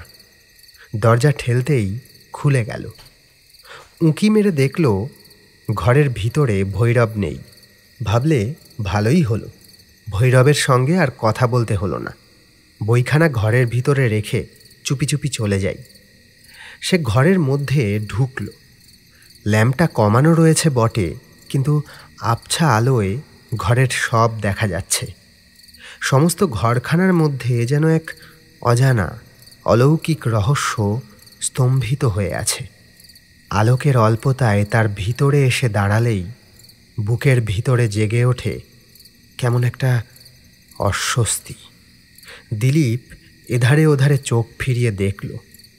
ছাদে সেই ঝুলন্ত কুমির, দেওয়াল ঘেঁষে সেই পশুমুণ্ডধারী মিশরী দেবদেবীর জটলা, এবং মাঝখানে সেই মমির কফিন। কিন্তু কফিনের মধ্যে বীভৎস মমিটা নেই। ঘরের চারিদিকে তাকিয়েও দিলীপ সেটাকে দেখতে পেল না। হয়তো তাকে ঘর থেকে বিদায় করে দেওয়া হয়েছে। ভালোই হয়েছে, দিলীপ নিজের মনেই বলল। ভৈরবের উপরে আমি বোধহয় অবিচার করেছি। এখানে যদি ওর কোনো গুপ্ত রহস্য থাকতোই, তাহলে সে নিশ্চয়ই ঘরের দরজা এমন করে খুলে রেখে যেত না। দিলীপ বই রেখে দরজা ভেজিয়ে দিয়ে আবার সিঁড়ি বেয়ে নামতে লাগল। সিঁড়িতে আলো ছিল না, ঘুটঘুট করছে অন্ধকার। সে একদিকের দেওয়াল ধরে নামছে। হঠাৎ সিঁড়ির উপরে শোনা গেল একটা অস্পষ্ট শব্দ, একটা আগুনের ফিনকির আভাস, একটা ঠান্ডা কনকনে হাওয়ার ঝটকা। কে যেন তার পাশ কাটিয়ে বেগে উপরে উঠে গেল। কে? ভৈরববাবু নাকি? কোনো সাড়া নেই, কিন্তু উপরের ঘরের দরজা খোলার শব্দ হলো। দিলীপের মন কৌতূহলে ভরে গেল। সেও আবার তাড়াতাড়ি উপরে উঠল। ভৈরবের ঘরের দরজা তেমনি বন্ধ রয়েছে। ঠেলতেই খুলে গেল। ঘরের ভেতরে উঁকি মারতেই সর্বপ্রথমে তার চোখ পড়ল কফিনটার উপরে। তার মধ্যে স্থিরভাবে দাঁড়িয়ে রয়েছে সেই মৃতদেহটা। দিলীপ নিজের চোখকে বিশ্বাস করতে পারল না। আরও দুপা এগিয়ে গিয়ে ভালো করে তীক্ষ্ণ দৃষ্টিতে দেখল। কফিনের মমি কফিনেই বিরাজ করছে। কিন্তু ৩ মিনিট আগেই কফিনের ভেতরে যে কিছুই ছিল না, দিলীপ শপথ করে তা বলতে পারে। চোখের ভ্রম, এও কি সম্ভব? সে আড়ষ্ট চক্ষে সেই বিভীষণ সুদীর্ঘ মৃত মূর্তির দিকে তাকিয়ে রইল, এবং তার মনে হলো মমির কোটরগত চোখ দুটো যেন জ্যান্ত চোখের মতো একবার চকচক করে উঠল। দিলীপের হতভম্ব ভাবটা তখনও কাটেনি। হঠাৎ নিচে থেকে প্রতাপের ব্যস্ত চিৎকার শোনা গেল। দিলীপ, দিলীপ, দিলীপ, দিলীপ, কোথায় তুমি? শিগগিরই এসো। আরে আসছি আসছি আসছি। কি হে ব্যাপার? আরে অবনী জলে ডুবে গেছে, ডাক্তার পাওয়া যাচ্ছে না। আপাতত তুমি হলেই চলবে। তাকে জল থেকে তোলা হয়েছে, দেহে এখনো প্রাণ আছে। আহা, দেরি করো না, শিগগিরই চলো, শিগগিরই চলো। দুজনে তাড়াতাড়ি বাড়ি থেকে বেরিয়ে পড়ল এবং শীঘ্র অবনীর বাড়িতে পৌঁছাবে বলে দৌড়াতে আরম্ভ করল। অবনীর বৈঠকখানায় ঢুকে দেখা গেল চৌকির উপরে তার জলসিক্ত অচেতন দেহকে শুইয়ে দেওয়া হয়েছে। সকলের চেষ্টায় প্রায় 20 মিনিট পরে অবনীর দেহে একবার শিহরণ খেলে গেল। তারপর তার ঠোঁট কাঁপতে লাগল। তারপর সে চোখ খুলল। এইবারে জেগে ওঠো ভাই, জেগে ওঠো। তুমি আমাদের যথেষ্ট ভয় দেখিয়েছো। আমার ডাক্তারি ব্যাগ থেকে খানিকটা ব্র্যান্ডি বার করো। হ্যাঁ, ওইটাকে খাই দাও। অবনীর এক সহপাঠী সেখানে ছিল। সে বলল, কি ভয়ই যে আমি পেয়েছিলুম। মাঠে বসে চাঁদের আলোয় আমার সঙ্গে গল্প করতে করতে অবনী হঠাৎ উঠে একটা পুকুর ধারে গেল। মাঝখানে কতগুলো গাছ থাকাতে আমি তাকে দেখতে পাচ্ছিলুম না। আচমকা শুনলুম তার আর্তনাদ আর ঝপাং করে জলে পড়ার শব্দ। তারপরে ছুটে গিয়ে পুকুরে ঝাঁপিয়ে কি কষ্টে যে তাকে ডাঙায় তুলেছি তা খালি আমিই জানি। আমি তো ভেবেছিলুম অবনী আর বেঁচে নেই। ইতিমধ্যে অবনী কতকটা সামলে নিয়েছে। সে 2 হাতে ভর দিয়ে উঠে বসল এবং তার মুখে চোখে ফুটে উঠল দারুণ ভয়ের চিহ্ন। কি হলো অবনী, তুমি জলে পড়ে গেলে কি করে? আমি পড়ে যাইনি, তবে কে আমাকে ঠেলে ফেলে দিয়েছে। সে কি? হ্যাঁ, ওই পুকুরের ধারে দাঁড়িয়েছিলাম, হঠাৎ কে আমাকে 2খানা বরফের মতো ঠান্ডা হাতে হালকা পালকের মতো শূন্যে তুলে ধরে জলে ছুঁড়ে ফেলে দিল। হ্যাঁ, কে সে? আমি কিছুই দেখিনি, কিছুই শুনিনি, কিন্তু সে যে কে আমি জানি। সম্ভবত আমিও জানি। তাহলে তুমি জেনেছো? মনে আছে আমি তোমাকে কি অনুরোধ করেছিলাম? মনে আছে অবনী, মনে আছে। এইবারে বোধহয় আমি তোমার অনুরোধ রক্ষা করব। তোমরা কি এই গুজগুজ ফুসফুস শুরু করলে হে? হ্যাঁ, অবনী এখন বিশ্রাম করুক, এখন আর কোনো কথা নয়। এসো হে, চলো আমরা এখন বিদায় হই। বাসার দিকে ফিরতে ফিরতে দিলীপের কত কথাই মনে হতে লাগল। মমি শূন্য কফিন, সিঁড়ির উপরে শব্দ ও কনকনে হাওয়া, তারপরেই কফিনের মধ্যে হারা মমির রহস্যপূর্ণ অসম্ভব পুনরাবির্ভাব, এবং তারপর অবনীর উপরে এই অকারণ আক্রমণ। এর আগেই নন্দলালও ঠিক এইভাবেই আক্রান্ত হয়েছিল, এবং এদের দুজনেরই উপরে ভৈরব তুষ্ট নয়। এই সঙ্গে ভৈরবের ঘরের অসাধারণ ব্যাপারগুলো স্মরণ হতে লাগল। এই সমস্ত ঘটনা একত্রে নাড়াচাড়া করতে করতে দিলীপের মনের ভিতরে একটা সম্পূর্ণ নাটক গড়ে উঠল। এসবকে মিথ্যা বলা অসম্ভব, কিন্তু পৃথিবীর চক্ষে এদের সত্যতা প্রমাণিত করাও কতটা কঠিন। পৃথিবী বলবে, দিলীপ, তুমি ভুল দেখেছ। কফিন এক মুহূর্ত মমিশূন্য হয়নি। আরও অনেকের মতো অবনীও হঠাৎ জলে ডুবে গেছে। ভেবে ভেবে তোমার মাথা খারাপ হয়ে গিয়েছে। তুমি কোনো ভালো ডাক্তারের ওষুধ খাও। দিলীপ নিজেও নিশ্চয়ই এরকম গল্প শুনলে এই কথাই বলতো, কিন্তু তবু সে এখন স্পষ্ট ভাষায় বলতে পারে যে ভৈরবের মন হচ্ছে হত্যাকারীর মন, এবং সে এমন এক অশ্রুতপূর্ব ভয়াবহ অস্ত্রের দ্বারা নরহত্যা করতে চায় পৃথিবীর অপরাধের ইতিহাসে আর কেউ কখনো যা ব্যবহার করতে পারেনি। দিলীপ স্থির করল সপ্তাহখানেকের মধ্যেই কোনো নতুন বাসায় উঠে যাবে। এ বাসায় থাকলে তার পড়াশোনা আর হবে না। দোতলার ঘরের রহস্য নিয়েই মন ব্যস্ত হয়ে থাকবে। সে বাসার কাছে এসে পড়ল। দোতলার ঘরে তখনও আলো জ্বলছে, এবং বাইরের দিকে তাকিয়ে জানালার কাছে দাঁড়িয়ে আছে ভৈরব। বাড়ির ভিতরে ঢুকে দিলীপ দেখলে ভৈরব সিঁড়ি দিয়ে নিচে নেমে আসছে। দিলীপবাবু নমস্কার, আপনার সঙ্গে 2-1 কথা বলতে চাই। এখন কি আপনার সময় হবে? না। সময় হবে না? লেখাপড়া নিয়ে আপনি এতই ব্যস্ত? আসলে আমি অবনীর কথাই বলতুম। শুনেছি তার নাকি কি বিপদ হয়েছে। ভৈরবের মুখ গম্ভীর, কিন্তু তার চোখে যেন আনন্দের আভাস। দিলীপের ইচ্ছা হলো মারে তার মুখে এক ঘুষো। ভৈরববাবু, শুনে আপনি বড় দুঃখিত হবেন যে অবনী এখন সম্পূর্ণ সুস্থ হয়ে গেছে। আপনার শয়তানি কৌশল এবার কাজে লাগেনি। বেহায়ের মতো কিছু উড়িয়ে দেবার চেষ্টা করবেন না, আমি সব জেনে ফেলেছি। আপনি পাগল হয়ে গেছেন দিলীপবাবু। কি বলতে চান আপনি? অবনীর দুর্ঘটনার জন্য আমি দায়ী। হ্যাঁ, দায়ী আপনি, আর আপনার ওই শুকনো মরা।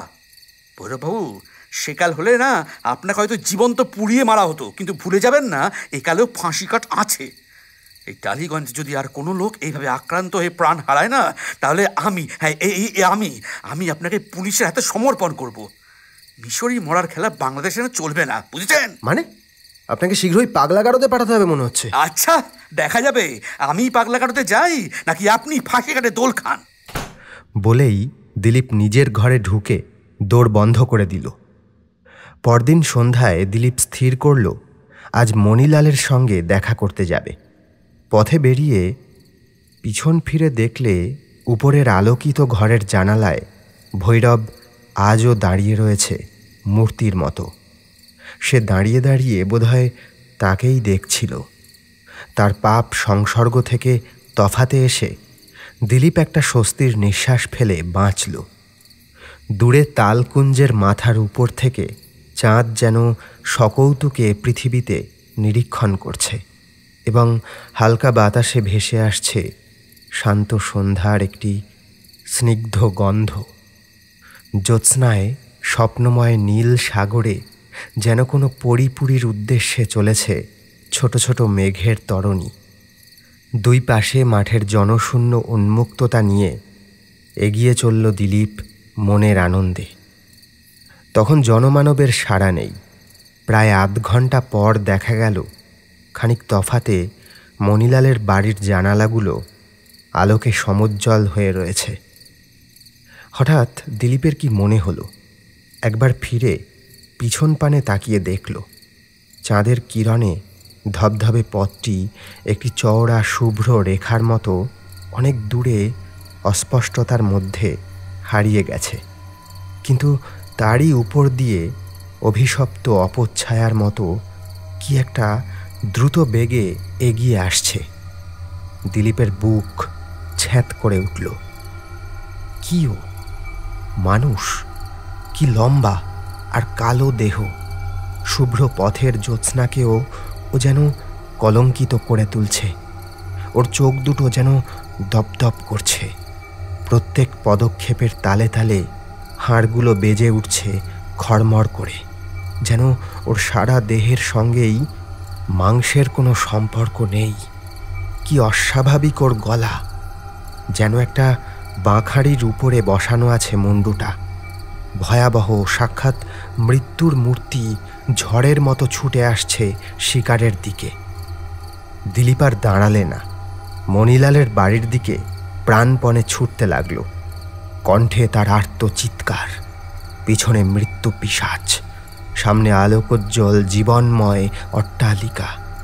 ওদিকে নরক, এদিকে স্বর্গ, কিন্তু মাঝখানে এখনও রয়েছে বিপজ্জনক ব্যবধান। এই পথটুকু আজ কি লম্বাই মনে হচ্ছে, আজ যেন আর পথের শেষ আসবে না। কিন্তু পথের শেষ এলো। জীবন্ত মৃত্যু তখন তার কাছ থেকে মাত্র 10 হাত দূরে। জ্বলন্ত চক্ষে দুখানা অস্থিসার দীর্ঘ বাহু বাড়িয়ে সে দিলীপকে ধরবার জন্য প্রস্তুত হয়েছে। এক টানে বাগানের ফটক খুলে দিলীপ আবার ছুটল। বাড়ির দরজা সেখান থেকেও খানিকটা দূরে। সভয়ে শুনলে বিভীষিকা তখনও তার পিছু ছাড়েনি। সেও সশব্দে ফটকটা খুলে ফেলল এবং পিছনে অতি নিকটে তার কঠিন পায়ের শব্দ। দেহের শেষ শক্তিটুকু প্রয়োগ করে দিলীপ তার দ্রুত গতিকে দ্বিগুণ দ্রুত করে তুলল এবং কোনো মতে বাড়ির ভেতরে ঢুকে পড়ে বিকট স্বরে চেঁচিয়ে দরজাটা বন্ধ করে খিল তুলে দিল। কোথা থেকে ছুটে এসে মণিলাল বললে, কি আশ্চর্য দিলীপ, দিলীপ ব্যাপার কি? দরজার উপরে পিঠ রেখে দাঁড়িয়ে দিলীপ অতি ক্ষীণ স্বরে বলল, মণিলাল দৌড়ে গিয়ে যখন 1 গ্লাস জল নিয়ে ফিরে এলো, দিলীপ তখন একান্ত অবসন্নের মতো একখানা চেয়ারের উপরে বসে পড়ে হাঁপ সামলানোর চেষ্টা করছে। এ নাও জল। বন্ধু, তোমার এই কি মূর্তি, মুখ যে একেবারে কাগজের মতো সাদা হয়ে গেছে। মণিলাল, সব কথা পরে বলছি, আপাতত শুনে রাখো। আজ রাত্রে তোমার বাড়ি হবে আমার শয়ন মন্দির। কাল সকালে আবার সূর্যোদয় না হলে আমি আর এই বাড়ির বাইরে যেতে পারবো না। তুমি যা বলবে তাই হবে। আমি তোমার জন্য থাকার ব্যবস্থা করতে বলছি। ও কি উঠে আবার কোথায় যাচ্ছ? দোতলার বারান্দায়, সেখান থেকে চারিদিকে সব দেখা যায়। তুমিও আমার সঙ্গে এসো। আমি যা দেখেছি তুমি তা নিজের চোখে দেখলে ভালো হয়। এসো আমার সাথে। দোতলার বারান্দায় বেরিয়ে চোখে পড়ল চারিদিকে চন্দ্রালোকের রাজ্য, যার প্রজা হচ্ছে গাছপালা, লতাপাতা, ফল ফুল। দিলীপ প্রথমে বারান্দা থেকে ঝুঁকে পড়ে বাগানের যতখানি দেখা যায় তার উপরে চোখ বুলিয়ে নিল। সেখানে দক্ষিণা বাতাসে কেবল ছোট বড় ফুল গাছেরা দুলে দুলে চন্দ্রলেখার স্বপ্ন দেখছে।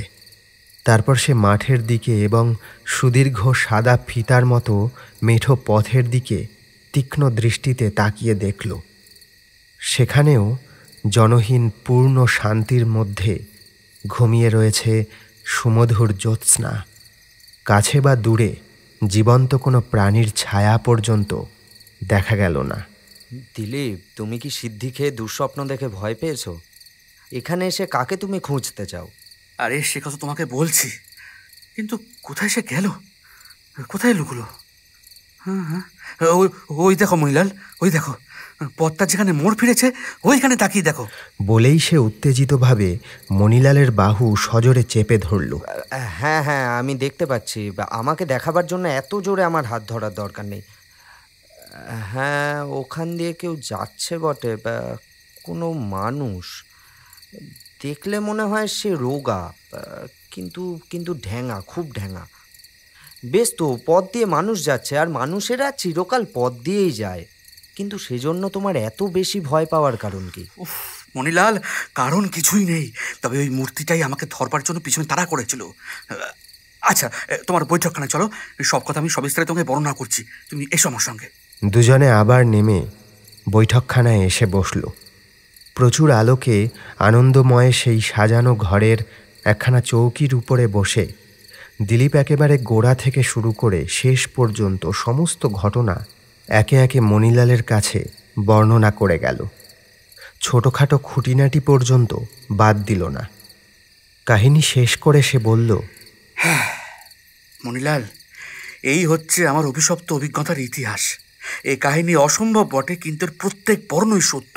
আমার জীবনে এমন কোনো গল্প শুনিনি। তুমি সমস্ত বিষয় বর্ণনা করলে বটে, কিন্তু তুমি নিজে কি সিদ্ধান্তে উপস্থিত হয়েছো বলো দেখি? তোমার নিজের মত কি? তার আগে বলো তোমার মতটা কি, কারণ এই বিষয় নিয়ে ভাববার সময় পেয়েছো তুমি, আমি পাইনি। দেখো মণিলাল, আসল ব্যাপার আমার যা মনে হয় তা হচ্ছে ওই শয়তান ভৈরব মিশরে গিয়ে এমন কোনো গুপ্ত মন্ত্র শিখে এসেছে যার গুণে মমিকে, অর্থাৎ হাজার হাজার বছর আগেকার মরাকে, অথবা একটা বিশেষ মরাকে অন্তত খানিকক্ষণের জন্য জ্যান্ত করে তুলতে পারা যায়। বুঝলে, যেদিন সে প্রথম অজ্ঞান হয়ে যায় সেদিন সম্ভবত মরাটাকে সর্বপ্রথম জাগিয়ে তুলতে পেরেছিল। কিন্তু একটা পুরনো শুকনো মরা জীবন্ত হয়ে উঠছে, এই অনভ্যস্ত অসম্ভব দৃশ্য দেখেই যে সে ভয়ে জ্ঞান হারিয়ে ফেলেছিল, তাতে আর কোনোই সন্দেহ নেই আমার। তারপরে দেখো, এই জীবন্ত মরা নড়াচড়া দেখতে সে অভ্যস্ত হয়ে পড়ে। যদিও মমির সেই জীবন যদিও দীর্ঘস্থায়ী নয়, কারণ আমি তাকে দিনের পর দিন সম্পূর্ণ জড়পদার্থের মতো কফিনের ভিতর থাকতে দেখেছি।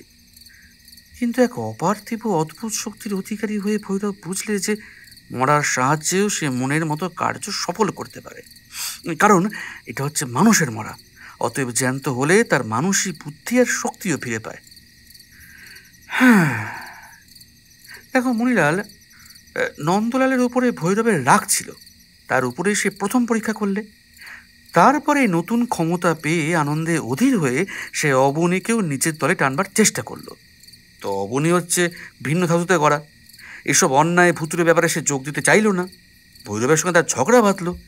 এমন লোকের হাতে সে নিজের বোনকে সমর্পণ করতেও নারাজ হলো, আর তার ফলেই সেও পড়ল ভৈরবের হুকুমে এই জ্যান্ত মরার হাতে।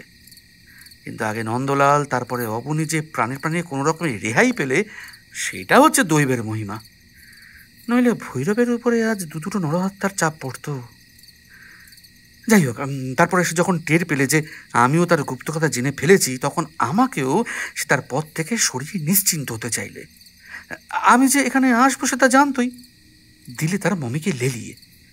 ভাগ্য আমার প্রতি সুপ্রসন্ন, নইলে কাল সকালেই তোমার বাগানের ভেতরে দেখতে পেতে আমার মৃতদেহ। দেখো মনিলাল, আমি কিন্তু ভীতু লোক নই, কিন্তু এরকম মৃত্যু ভয় অতি বড় সাহসীও সহ্য করতে পারে না। বন্ধু, অতিরিক্ত লেখাপড়া করে করে তোমার মাথার গোলমাল হয়েছে। বিংশ শতাব্দীর কলকাতায় 4000 বছরের পুরনো মিশরের জ্যান্ত মমি, সবচেয়ে কড়া গাঁজার ধোঁয়াও এর কাছে হার মানে। আর আর তাছাড়া এই মমিকে খালি তুমিই দেখেছো, আর কেউ একে জ্যান্ত অবস্থায় দেখেনি। নিশ্চয়ই আরও কেউ কেউ দেখেছে, কারণ এই অঞ্চলের অনেকেই বলছে যে বানর জাতীয় কোনো জীব যেখানে সেখানে মানুষের উপরে অত্যাচার করছে। তাছাড়া তারা আর কি বলবে? আসল ব্যাপারটা যে কল্পনা করাও তাদের পক্ষে অসম্ভব। কল্পনার দরকার কি, আসল ব্যাপার তো বেশ বোঝা যাচ্ছে। তাই নাকি? কি বোঝা যাচ্ছে শুনি? প্রথমত ধরো, তুমি বলছো শূন্য কফিনকেও হঠাৎ পূর্ণ হতে দেখেছো। তুমি ভুলে যাচ্ছ ভৈরবের ঘরে আলো কমানো ছিল। সেই ম্লান আলোতে প্রথমটা তোমার ভালো করে তাকানোর দরকার হয়নি, তাই তুমি চোখের ভ্রমে মমিটাকে দেখতে পাওনি। না না মনিলাল, এ হতে পারে না। হতে পারে নাকি? তাই হয়েছে। তারপর আমার বিশ্বাস এই অঞ্চলে হঠাৎ কোনো গুন্ডা এসে লীলা খেলা শুরু করেছে। নন্দলালের উপরে সেই আক্রমণ করেছে, আর তোমাকে একলা পেয়ে সেই তেড়ে এসেছে। আর অবনী জলের ভেতর নিজেই পড়ে গেছে দৈবগতিতে। এইসবের জন্য ভৈরবকে দায়ী করো না, কারণ তোমার এই উদ্ভট মত ধোপে টিকবে না। তাকে জোর করে আদালতে হাজির করলেও আইন তোমার একটা কথাও বিশ্বাস করবে না। আমি তা জানি, তাই আইনের আশ্রয় না নিয়ে আমি নিজের শক্তির উপরে নির্ভর করতে চাই। তার মানে? আমি কলকাতাকে এক অদ্ভুত বিপদ থেকে রক্ষা করতে চাই। কেবল তাই নয়, সবচেয়ে বড় কথা হচ্ছে আমি নিজে আত্মরক্ষা করতে চাই। আমার কর্তব্য আমি স্থির করেছি। এখন ঘন্টা খানেক আমাকে একলা থাকতে দাও। আমাকে একটা কলম আর একখানা কাগজের প্যাড দিতে পারবে? নিশ্চয়ই। ওই কোণের টেবিলের ধারে গিয়ে বসলে তুমি যা চাও তাই পাবে। দিলীপ টেবিলের ধারে গিয়ে বসল, তারপর কাগজ কলম নিয়ে কি লিখতে লাগলো। 1 ঘন্টার পর 2 ঘন্টার আগে তার লেখা শেষ হলো না। ততক্ষণ ধরে মণিলাল একখানা সোফায় বসে বই পড়তে পড়তে ও মাঝে মাঝে দিলীপের দিকে কৌতূহলী দৃষ্টি নিক্ষেপ করতে লাগলো। তারপর দিলীপ একতারা কাগজ নিয়ে উঠে এসে মণিলালের সামনে দাঁড়িয়ে বলল, এই এখন তুমি সাক্ষী হও। এই কাগজের তলে একটা সই করে দাও দেখি। সাক্ষী হব? কিসের সাক্ষী? এটা যে আজকের তারিখে আমি সই করেছি তারই সাক্ষী হবে তুমি। বন্ধু, এরই উপরে আমার জীবন নির্ভর করছে। দিলীপ, তুমি পাগলের মতো কথা কইছো। চলো চলো, খেয়ে দে শোবে চলো। মণিলাল, আমি যা করেছি অনেক ভেবেচিন্তেই করেছি। যে মুহূর্তে তুমি সই করবে আমি তোমার সব কথাই শুনবো। নাও সই করো। কিন্তু কি জন্য সই করব সেটা বলো। আচ্ছা বলছি, আজ আমি তোমাকে যে ঘটনাগুলো বলেছি এই সব কাগজে তা লিখে রাখলাম। তুমি কেবল সাক্ষী হও মণিলাল। মণিলাল তখনই সই করে দিয়ে বলল, নাও। কেমন হলো তো? কিন্তু তোমার মতলব কি আমি জানতে চাই। পুলিশের হাতে যদি ধরা পড়ি তাহলে এই কাগজগুলো দাখিল করো। পুলিশের হাতে তুমি ধরা পড়বে কেন? হয়তো আমি নরহত্যা করব। দিলীপ, গুয়ারের মতো কোনো কাজ করো না। মোটেই নয়, আমি আমার কর্তব্যই করব। আচ্ছা, এখন এই কাগজগুলো তুমি রেখে দাও। আমি এবার খেয়ে দিয়ে তাড়াতাড়ি শুয়ে পড়তে চাই। কাল সকালে আমার অনেক কাজ। দিলীপকে যারা চেনে তারা জানে যে সত্যি হিসেবে সে বড় সহজ মানুষ নয়। যেমন মন দিয়েছে লেখাপড়া করতে, তেমনিভাবে দেহ মন একাগ্র করেই লোকের সঙ্গে বন্ধুতা বা শত্রুতা করতে পারত। এই ছিল তার স্বভাব। অর্ধসমাপ্ত করে কোনো কিছুই সে ফেলে রাখতে পারত না। সে যে কি করবে সে কথা সে কিছুতেই মণিলালের কাছে ভাঙল না। কিন্তু পরদিন প্রভাতে পূর্ব আকাশে রঙের খেলা শুরু হওয়ার আগেই দিলীপ বিছানা ছেড়ে জামাকাপড় পরে তাড়াতাড়ি বেরিয়ে পড়ল।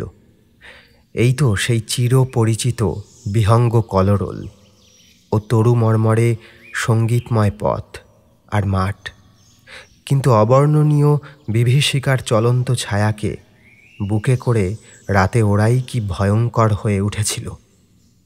রাতের অন্ধকার ও অস্পষ্টতা এসে পথঘাটে যে কোনো বিভীষিকার জন্য জমি তৈরি করে রাখে।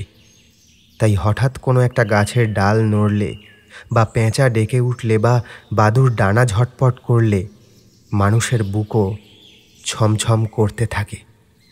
কিন্তু দিনের বেলায় সুস্পষ্ট সূর্যালোক কাপুরুষকেও সাহসী করে তোলে। সেই সৃষ্টি ছাড়া মূর্তিটা আজ যদি এখন এই মেঠো পথে এসে দাঁড়ায়, দিলীপ নিশ্চয়ই তাহলে কালকের মতো ভয়ে উদ্ভ্রান্ত হয়ে ওঠে না। এমনই সব ভাবতে ভাবতে দিলীপ কাঁচা রোদের সোনামাখা পথের উপর দিয়ে এগিয়ে চলল। প্রথমে প্রতাপের বাড়িতে গিয়ে হাজির হলো। প্রতাপ তখন সবে উঠে মুখ হাত ধুয়ে প্রভাতী চায়ের সঙ্গে খবরের কাগজ নিয়ে বসেছে। দিলীপকে এত ভোরে দেখে বিস্মিত হয়ে বলল, তুমি এখন চা আনতে বলি? না ধন্যবাদ। প্রতাপ, তুমি এখনই আমার সঙ্গে আসতে পারবে? হ্যাঁ, কেন পারবো না? আমি যা বলবো করবে? নিশ্চয়ই। তোমাদের বন্দুক আছে না? আছে, কিন্তু বন্দুক কি হবে? বেশ, সেটা সঙ্গে নিয়ে এসো। আর আর এক গাছে খুব মোটা লাঠি।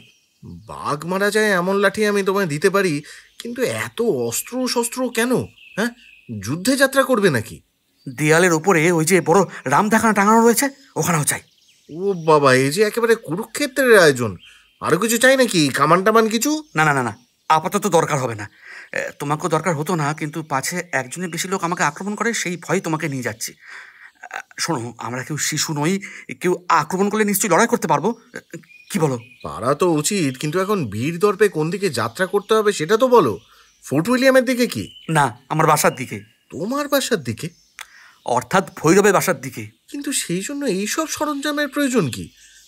ভৈরবকে যদি বধ করতে চাও, একটা ঘুষি, চর বা একটা লাথিই তো যথেষ্ট। না প্রতাপ, না, ভৈরব একলা নেই। হ্যাঁ, তাহলে কি সেও সৈন্য সংগ্রহ করেছে নাকি? তোমার এত প্রশ্ন কেন আমি বুঝতে পারি না। শোনো, এসব প্রশ্নের জবাব পরে দেবো, এখন যা বলি শোনো। বন্দুক আর রামদা নিয়ে আমি ভৈরবের ঘরে ঢুকবো। তোমার মোটা লাঠি কাঁধে তুলে নিয়ে তুমি দরজার বাইরে অপেক্ষা করবে। যদি আমার দরকার হয় তোমাকে আমি ডাকবো, তখন তুমি লাঠি চালিয়ে শত্রু মারতে একটুও কিন্তু ইতস্তত করো না, ঠিক আছে? এখন চলো। জো হুকুম জেনারেল সাহেব। তাহলে এই আমি কুইক মার্চ শুরু করে দিলাম। হ্যাঁ,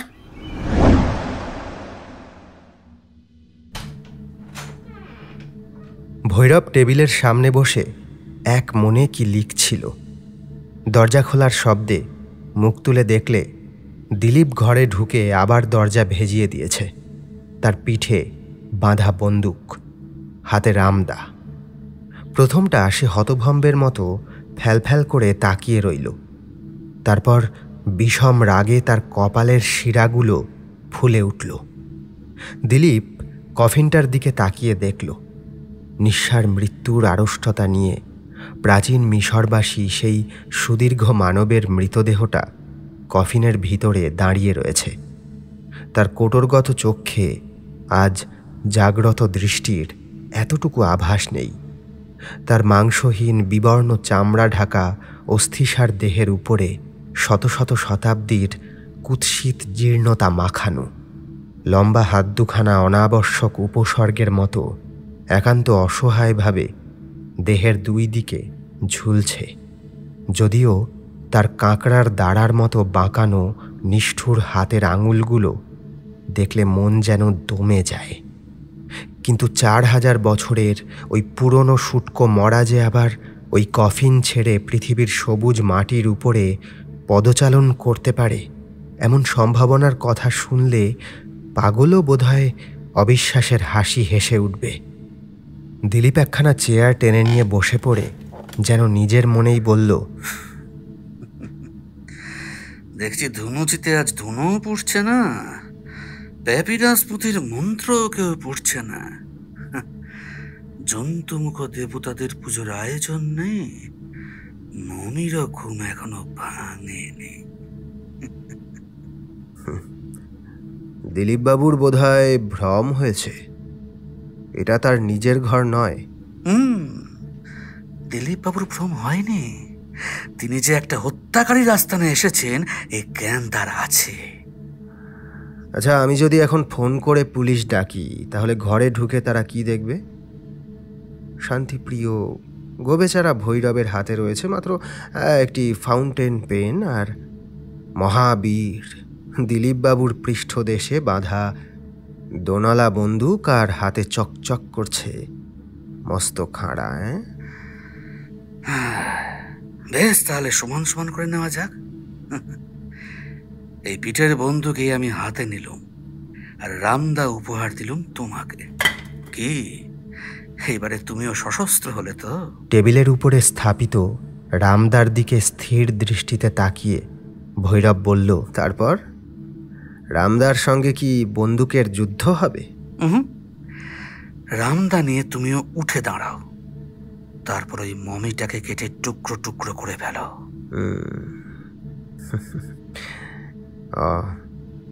খালি এই মরার উপরে খাড়ার ঘা? হ্যাঁ, খালি এই। শুনুন, রাজার আইন তোমাকে ধরতে পারবে না, কিন্তু আমার নিজের একটা আইন আছে, তার কাছে তোমার মুক্তি নেই। তোমার ঘরের ঘড়ির দিকে তাকিয়ে দেখো, বেলা 8টা বাজতেই আর 5 মিনিট বাকি।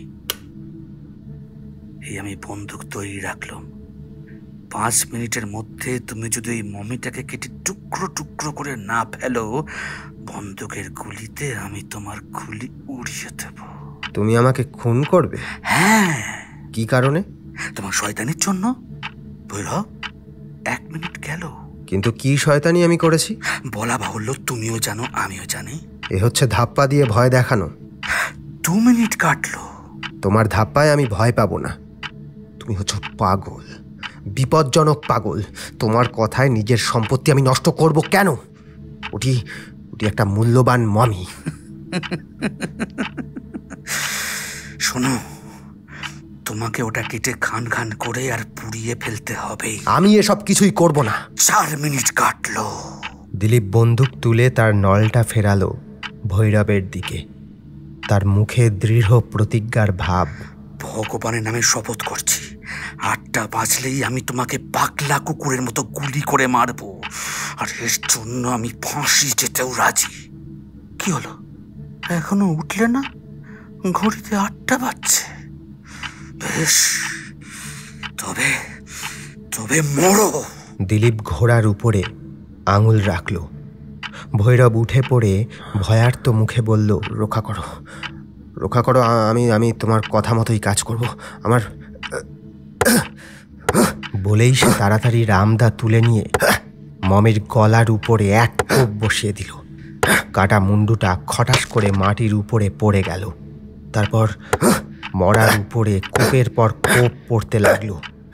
ভৈরব এক একবার কোপ বসায় আর এক একবার মহা ভয়ে ফিরে দেখে দিলীপ কি করছে। মিনিট 5 মধ্যে সব শেষ। ঘরের মেঝের উপরে শুকনো মরার খণ্ড বিখণ্ড হাত, পা, বাহু, নাক, মুখ, চোখ, ধর ও কুচি কুচি অঙ্গ প্রত্যঙ্গ পুঞ্জীভূত হয়ে উঠল। দিলীপ বজ্রগম্ভীর স্বরে বলল, ওর উপরে কেরোসিন তেল ঢেলে আগুন লাগাও। ভৈরব নীরবে তার হুকুম তামিল করল। শুকনো মরার টুকরোগুলো কাগজের মতো সহজেই দাউ দাউ করে জ্বলে উঠল। বিশ্রী দুর্গন্ধে ও আগুনের তাপে টেকা দায়। কিন্তু দিলীপ তখনও বন্দুক তুলে স্থির মুখে অটল হয়ে দাঁড়িয়ে আছে। ভৈরব ভারাক্রান্ত কণ্ঠে বলল,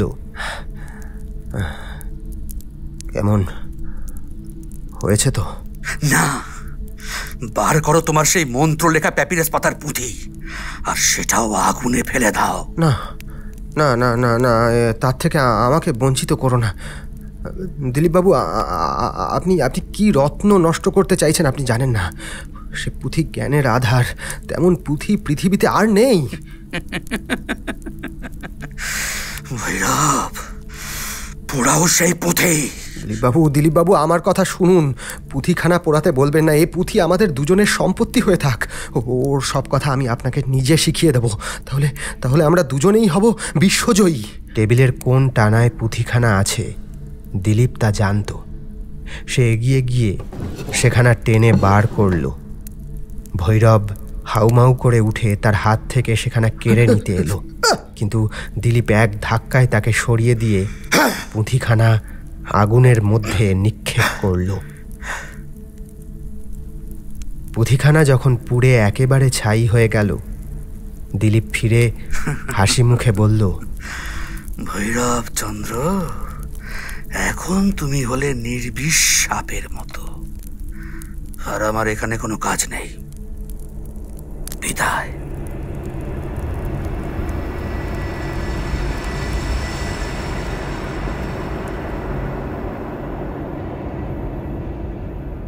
শুনছিলেন হেমেন্দ্র কুমার রায় রচিত গল্প মরার মৃত্যু। বিভিন্ন চরিত্রে রূপদান করেছেন সোমা, অর্ণব, পিকন, সৌরভ, শুভদীপ এবং আমি আপনাদের সঙ্গে সৌমেন। গল্পটি কেমন লাগলো অবশ্যই জানান কমেন্ট বক্সে। ভালো লাগলে অবশ্যই লাইক এবং শেয়ার করুন। চ্যানেলে নতুন হলে সাবস্ক্রাইব করুন। কোনো গল্পের আপডেট যাতে মিস না হয় সেজন্য বেল আইকনটি ক্লিক করে রাখতে ভুলবেন না।